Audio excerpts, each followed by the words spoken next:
E no vídeo de hoje, análise da suspensão do Gabigol. Como que é esse recurso? O que o Gabigol vai tentar? O que é essa corte? STJD, né? O julgamento foi bem apertado, né? Foi 5-4. 5-4 o resultado final. E a possível apelação à Corte Superior na Suíça. E o que seria essa corte? Entenda nesse vídeo. Para a gente explicar um pouco, né, o que é então o CAS, a Corte Arbitral do Esporte, ele é um organismo que não está vinculado a nenhuma associação esportiva, justamente para ter essa possibilidade de fazer, digamos, um julgamento neutro. O Gabigol também se pronunciou na noite desta segunda-feira sobre o caso. Gostaria de me pronunciar e esclarecer sobre o julgamento ocorrido hoje, em que fui suspenso por uma suposta tentativa de fraude a exame antidoping. A despeito do meu respeito pelo tribunal, reitero que jamais tentei obstruir ou fraudar qualquer exame e confio que serei inocentado pela instância superior.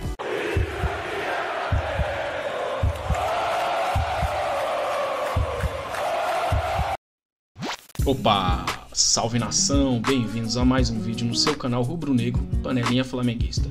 Eu trouxe um corte do debate que teve no F360 da ESPN, destrinchando esse caso envolvendo a punição severa de 2 anos que o Gabigol tomou. Já é certo que o Flamengo e o Gabi vão recorrer a essa decisão.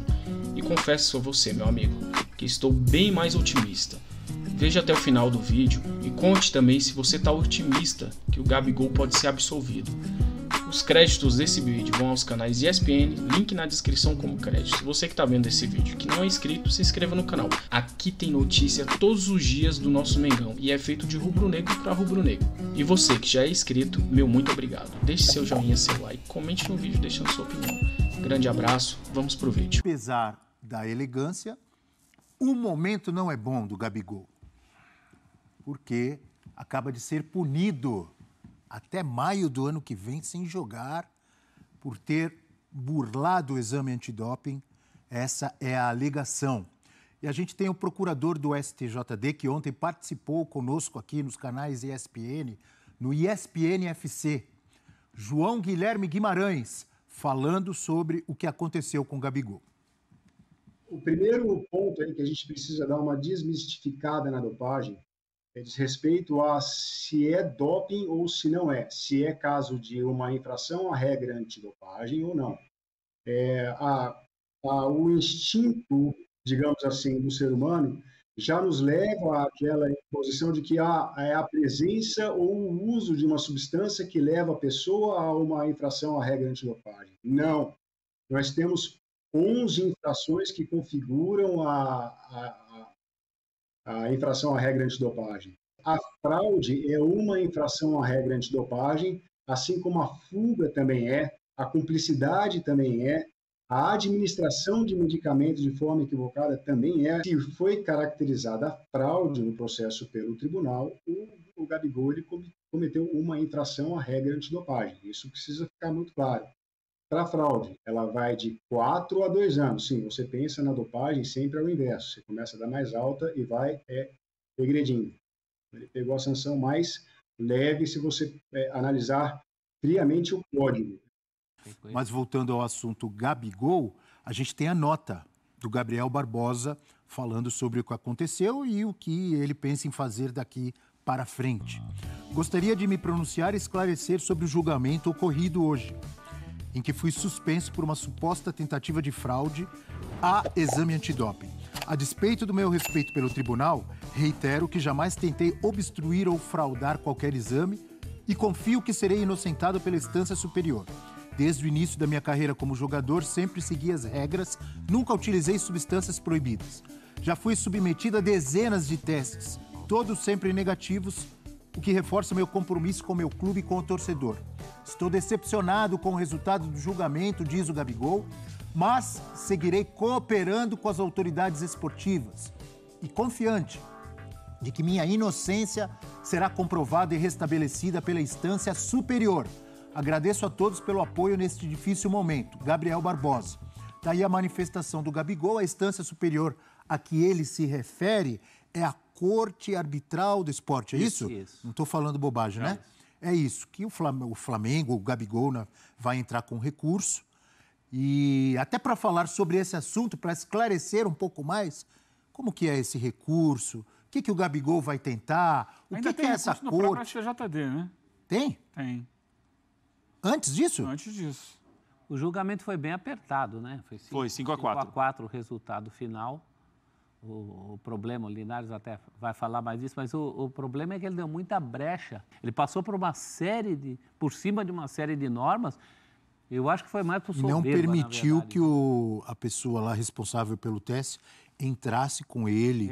Porque dificultou. a pessoa tem que entrar reclamou junto. que a pessoa estava Tem acompanhando. que presenciar, testemunhar que é o próprio Nossa, tem um protocolo jogador a que ser está seguido, urinando claro. ali, para que não haja desconfiança de que não foi a urina dele, Deu uma que ele estava estrelada, com né? urina de outra pessoa, não é isso? É. André Linares vai falar um pouco mais sobre o assunto, sobre essa corte, sobre os próximos passos aí que o Gabigol pretende tomar. Tudo bem? Linares, bom dia. Tudo ótimo, Abel. Grande abraço para você, para todo mundo aí no Brasil. Para a gente explicar um pouco, né, o que é então o CAS, a Corte Arbitral do Esporte. Muitas vezes aparece a sigla também como TAS, né, Tribunal Arbitral do Esporte, aí das siglas ou em francês ou em inglês, que é um tribunal que existe desde 1984. Ele é um organismo que não está vinculado a nenhuma associação esportiva, ou seja, clubes e também federações, justamente para ter essa possibilidade de fazer, digamos, um julgamento neutro em questões relativas, claro, ao esporte. E aí pode ser tanto uma questão, por exemplo, de contratos, como a gente já viu em tantas vezes de jogadores com clubes, por exemplo, como também nesses casos envolvendo doping. E aí, a partir daí, é considerada a instância final relacionada ao esporte. Até tem um último aspecto, uma vez que a sede está localizada na Suíça, você ainda tem a oportunidade de procurar o Tribunal Superior da Suíça em alguma situação, mas que aí eles não averiguariam, digamos, o mérito e sim como foi feito o processo. Então, de uma maneira mais ampla e geral, dá para dizer que sim, é a última instância esportiva nesse caso. E aí, 3 situações que poderiam acontecer, ou então ser anulada essa pena que o Gabigol recebeu, ser mantida, né, então até abril de 2025, ou até mesmo ser aumentada, caso também o Tribunal Desportivo de Antidopagem também entre com esse recurso, até mesmo poderia aumentar essa pena, como a gente ouviu, ela foi de 2 anos, poderia ser até de 4, ainda tem esse aspecto do que foi o retroativo, né, que começou a contar a partir de abril do ano passado para poder, quando foi o momento que tudo aquilo ocorreu. Mas de maneira geral, esse é o ponto. É a instância principal esportiva que leva também alguns meses para poder trazer essa definição de como que ficaria então a situação dentro dessas 3 possibilidades e o que e a notícia que vem aí também do Brasil nesse sentido de buscar um efeito suspensivo para que ele não tenha que cumprir até que ao longo desses meses esse recurso possa ser avaliado então pelo CAS e saber se ele pode, pelo menos nesse período, poder voltar a atuar. Um dos aspectos que apareceu muito agora por conta desse caso foi em relação ao Paulo Guerreiro, né? No momento que ele teve uma situação de doping que é diferente, porque aí ele testou positivo, mas conseguiu um efeito suspensivo que permitiu ele, inclusive, jogar a Copa do Mundo em 2018, mas depois, quando foi feita a avaliação final, sim que ele teve que cumprir uma suspensão maior. Então, entram esses aspectos de tentar um efeito suspensivo e também, como o próprio Flamengo também disse em nota, ir até a Suíça para poder, então, buscar essa última instância esportiva que é o CAS, Abel. Legal, muito obrigado ao André Linares, trazendo mais informações sobre esse caso do Gabigol, que é muito sério, muito complexo até para a gente comentar e analisar. Por isso também ouvimos o procurador do STJD, o Linares também trouxe mais esclarecimentos. Uma situação complicada do Gabigol, hein, Prats? E é importante que a gente não confunda as coisas. O Gabriel não testou positivo, não ingeriu substância considerada dopante. O problema não é esse, o problema é comportamental. O problema é você não cumprir normas que você tem de cumprir com quem faz o controle antidoping, com quem trabalha com isso. Né? Então, assim, aí o problema não é que o Gabriel testou positivo, o Gabriel não quis fazer o exame antidoping porque ele poderia ter uma substância dopante, não tem nada a ver uma coisa com outra. Só para deixar claro, ver se você concorda ou se eu estou errado, estou saindo da linha.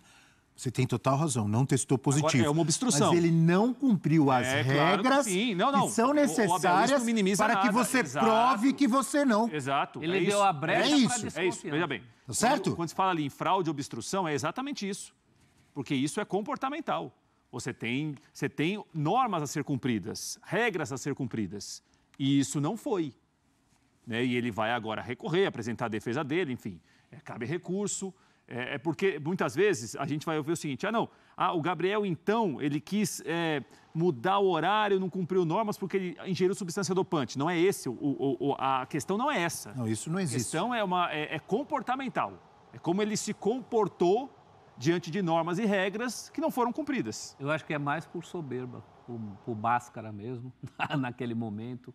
Quem conviveu com jogadores de futebol sabe que tem esses momentos Isso aí não vai dar nada. De estrelismo, quer dizer, de bobeira. Não, eu não acho nada porque eu não sei.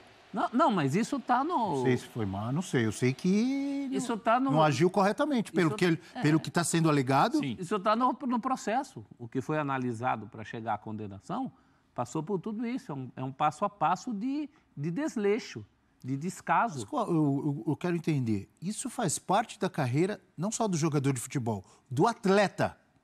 Alguém consegue me explicar? O problema é comportamental. Comportamental. Eugênio, qual a sua visão? É isso, eu acho que serve como um alerta para que os jogadores, os atletas em geral, entendam que o doping é coisa muito séria. Lidar com o sistema antidoping é muito sério, você precisa respeitar muito. Algumas pessoas, eu vi nas redes sociais, as pessoas se acham muito autoridades. Sim, são autoridades do esporte. A pessoa que está lá para representar isso é seríssimo. A coleta do exame antidoping, ela é uma autoridade do esporte, ela precisa ser respeitada. E não tem ninguém maior do que isso. E esse lance de você dificultar um exame, de você... é muito sério.